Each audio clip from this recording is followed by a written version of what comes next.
매일 성경 묵상을 돕는 해설 가이드입니다. 안녕하세요. 묵상 코치입니다. 함께 읽고 나눌 말씀은 예레미야 10장 1절에서 16절까지 말씀입니다.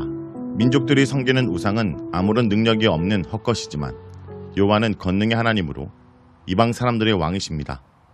우상은 솜씨 좋은 장인의 작품으로 본질상 나무에 불과하지만 여호와는 살아계신 하나님이시요 영원한 왕이십니다. 1절에서 5절을 보겠습니다. 1절에서 5절은 우상을 비판하는 내용입니다. 우상 논쟁에 관한 여호와의 말씀을 들어야 할 청자인 이스라엘 집은 북이스라엘과 남유다를 모두 포함합니다.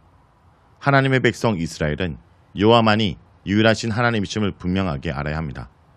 하늘의 징조를 두려워하는 민족들의 종교적 풍습은 헛것이기에 이스라엘은 이를 배우거나 두려워해서는 안 됩니다. 고대인들에게 별의 운행은 단순한 자연현상이 아니었습니다. 이들은 하늘의 별이 민족 역사와 인간의 운명에 영향을 미친다 믿었습니다.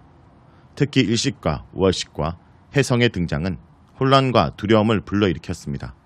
천체가 신들의 세계에 속했기에 별의 운행을 잘 관찰하면 신들의 의지와 결정을 알아낼 수 있다 믿었습니다. 이스라엘에서 해와 달과 별은 하나님께서 창조하신 피조물로 원칙상 숭배의 대상이 될 수 없었습니다. 별자리와 그 움직임은 창조주가 처음부터 그렇게 정해놓으신 것이기에 징조가 될 수 없고 따라서 두려움의 대상이 될 수 없습니다. 민족들의 천체 숭배가 헛것이듯이 이들의 우상 숭배도 다르지 않습니다. 우상은 숲에서 베어낸 나무를 도끼로 다듬고 그 위에 금과 은으로 덧씌운 기수자의 작품입니다. 우상은 새를 쫓기 위해 오이밭에 세워놓은 호수아비처럼 말도 못하고 걸을 줄도 모릅니다. 움직이기 위해서는 누군가가 옮겨줘야 합니다. 사람에 의존하는 우상은 해를 끼치거나 육을 가져다 줄 수 없기에 두려워할 이유가 전혀 없습니다. 6절에서 11절을 보겠습니다. 6절에서 11절은 주 여호와 같은 이가 없나이다 라는 내용입니다. 6절의 처음과 7절의 마지막에 놓인 주와 같은 이가 없나이다는 여호와의 유일성과 절대성을 강조합니다. 여호와는 장인의 작품에 불과한 우상들과는 차원이 전혀 다릅니다. 처음부터 권능으로 당신의 왕권을 주장하신 여호와는 이스라엘뿐 아니라 민족들의 왕으로 유일한 경외의 대상이십니다. 그분은 지혜에 있어서나 능력에 있어서나 비교를 허락하지 않는 분이십니다. 이방 사람들의 왕은 여기에서만 나오는 표현으로 여호와의 이러한 우주적이고 전능한 왕권을 함축합니다. 8절에서 9절은 주제에 있어 다시 3절에서 5절로 돌아갑니다. 민족들이 섬기는 우상들은 다 무지하고 어리석은 것입니다. 이들이 하려하게 걸치고 있는 것들은 모두 사람이 만들어 입혀준 것들입니다. 장인과 대장장이는 다시스에서 가져온 은박과 우바스에서 수입한 금을 사용하여 우상을 화려하게 장식합니다. 기술자들은 왕이나 제사장들이 걸치는 푸른 자줏빛과 붉은 자줏빛 천으로 옷을 만들어 입힙니다. 화려하게 사치스럽게 치장한 나무 조각인 우상이 줄 수 있는 가르침이 딱 하나 있는데 우상은 나무라는 사실입니다. 우상은 자신의 기원과 본질이 나무임을 알려줄 뿐입니다. 우상들이 무지하고 어리석은 것이라면 여호와는 참 하나님이시요 살아계신 하나님이시요 영원한 왕이십니다. 우상은 헛된 것이지만 여호와는 사람들이 신뢰할 수 있는 참 하나님이십니다. 우상은 장인들에게 의존하는 죽은 나무 토막이지만 여호와는 살아계신 하나님으로 만문이 그분께 의존하여 생존합니다. 우상은 사람이 천색, 자색 옷을 입혀줘 왕으로 추앙받고 있지만 여호와는 영원한 왕으로 처음부터 변함없이 모든 민족을 통치하였습니다. 우상은 흔들리지 않게 못과 장도리로 고정시켜줘야 하지만 여호와는 진노로 땅을 뒤흔드십니다. 실로 여호와 같은 존재는 어디에도 없습니다. 이방 사람들의 왕이신 여호와께서 당신을 경외하지 않고 무지하고 어리석은 우상을 숭배하는 민족들을 진노로 징계하실 것입니다. 땅을 뒤흔드는 그분의 분노를 견뎌낼 민족은 없습니다. 15절에 살림에서 벤 나무를 신으로 섬기는 민족들은 멸망에 떨어져 수치를 당할 뿐이라 말합니다. 여호와의 영원한 왕권 선언에 뒤이어 갑자기 아람어로 된 선포 명령이 나옵니다.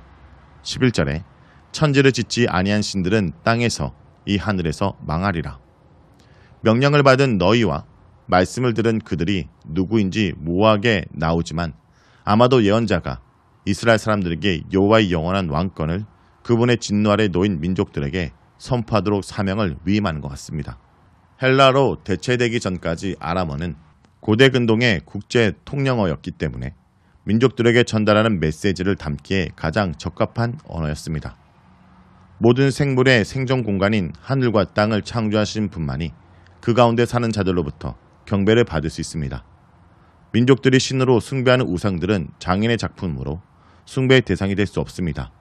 차라리 우상들이 자신들을 만든 장인을 숭배해야 합니다. 여호와께서 진노하실 때 숭배자들뿐 아니라 우상도 여호와께서 지으신 세계에서 사라질 것입니다. 12절에서 16절을 보겠습니다. 12절에서 16절은 천지를 지으신 여호와에 대해서 말합니다. 창조주만이 피조물로부터 경배를 받을 수 있기에 여호와의 창조 능력과 우상의 무능력을 대비합니다.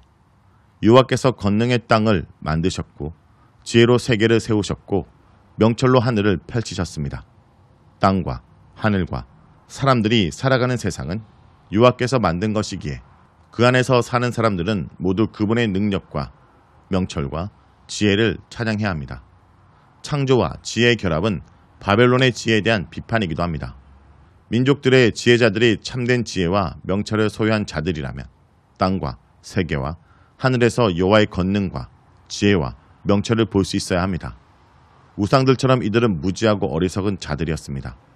생존 공간을 마련해 주신 여호와는 더 나아가 당신께서 창조하신 생물이 그 가운데서 살아갈 수 있도록 비를 내려주시는 분이기도 합니다. 그분이 우레와 같은 음성으로 명령하시면 하늘이 창문을 열고 물을 쏟아냅니다. 그분은 땅끝에서 비구름을 피어오르게 하시고 번개를 만들어 비를 내리시며 당신의 곳간에서 바람을 내보내십니다. 창조주 여호와께서 땅의 풍요를 주관하십니다. 그러나 민족들은 이 사실을 깨닫지 못하고 우상을 섬기다 수치를 당합니다. 무지하고 어리석은 것을 섬기는 자들은 어리석고 무식하기에 창조 세계 안에서 활동하시는 창조주 여호와의 능력과 지혜를 보지 못합니다. 특이하게도 우상을 만들어 화려하게 장식하는 은장이들에게 심판이 선포됩니다. 14절에 자기의 조각한 신상으로 말미암아 수치를 당하나니 이는 그가 부어 만든 우상은 거짓 것이요 그 속에 생기가 없습니다.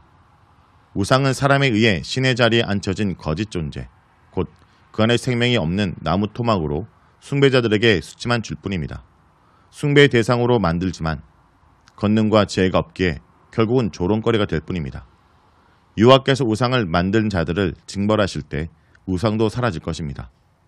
야곱의 분기시이신 여호와는 우상들과는 전혀 다르시기 때문에 야곱의 운명 또한 민족들의 운명과 달라집니다. 16절에 그는 만물의 조성자요 이스라엘은 그의 기업의 지파라. 그 이름은 만군의 여호와시니라. 여호와가 야곱의 몫이고 이스라엘은 그분의 소유입니다.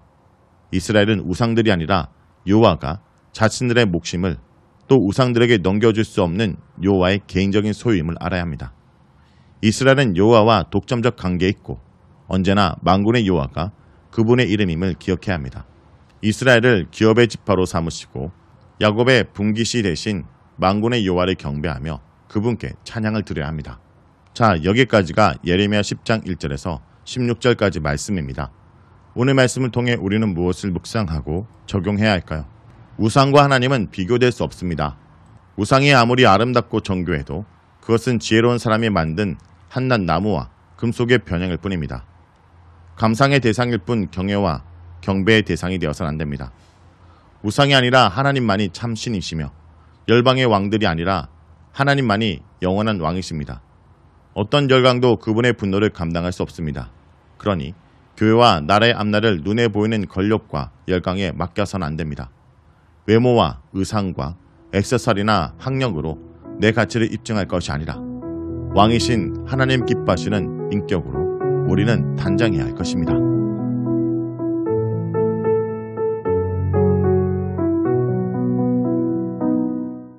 One, two, three, go!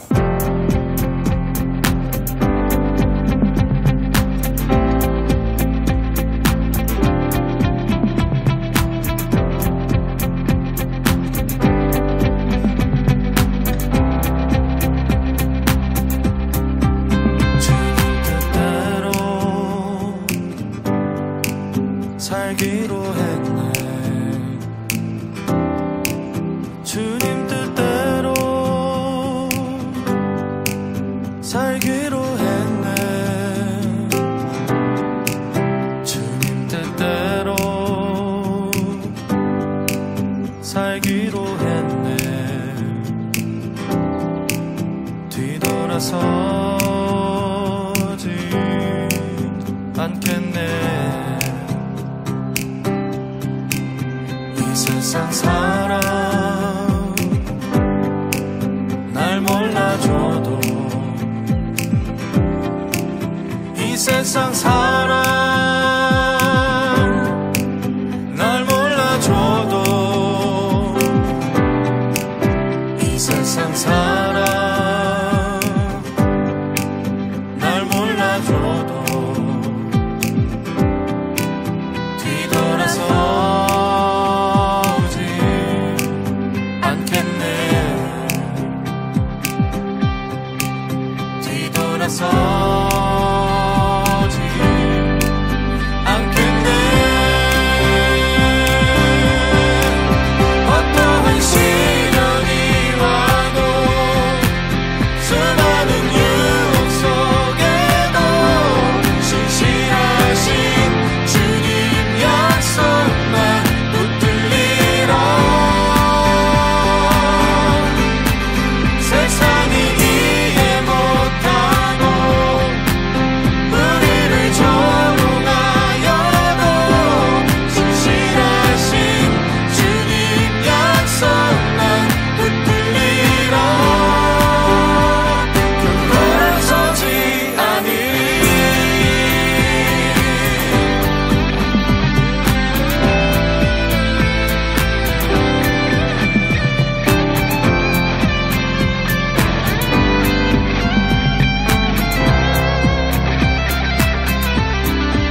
세상 등지고 십자가 보내.